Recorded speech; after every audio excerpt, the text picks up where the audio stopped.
in the matter. If you've ever been stared at in that fashion, it's a powerful drug. Well, I'm not that sort, I said, thinking of how my mother spent her life under a man's thumb, how it had shoved her right into an early grave. I like to imagine I could have both a life of my own and the love of a man, but I had never seen such a combination turn out.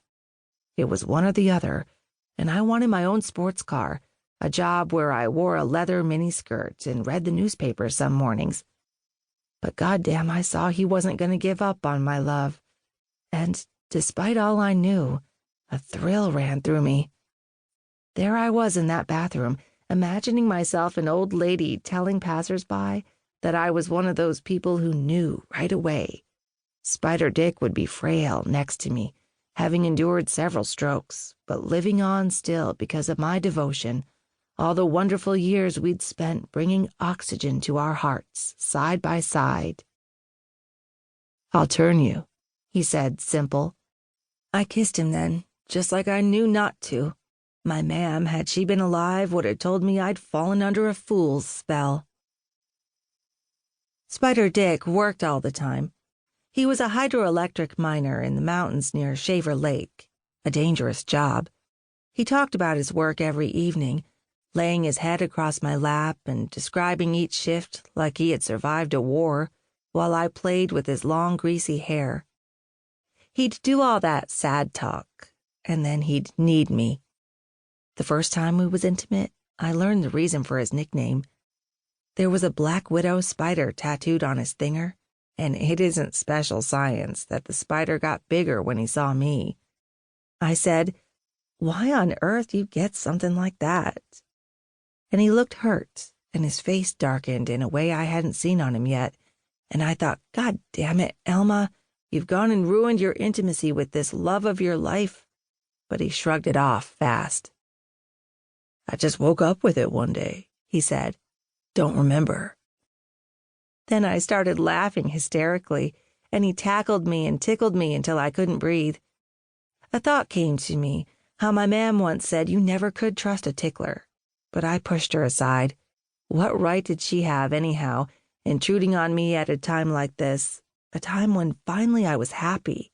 If she wanted to give me advice, she should have kept 2 feet on living soil. I was in love, in love, in love. Later that summer, I moved in with him, and I only went home for Sunday lunch with my daddy and his live-in cousin, Rena, who was saving her pennies for a facelift, while actively letting the rest of herself fall right apart, bird bone frail, drinking from bags of wine she kept in the bathroom cabinets. Why she thought this was a secret from everyone, I'll never know. I would sit across the table from her while she cut her pork chop into baby bites, moving them all around the plate in a huff before sending the whole mess of it into the garbage, and I would seethe. I had taken up a hatred for her because she seemed to think she was my ma'am based on nothing but her proximity to my daddy.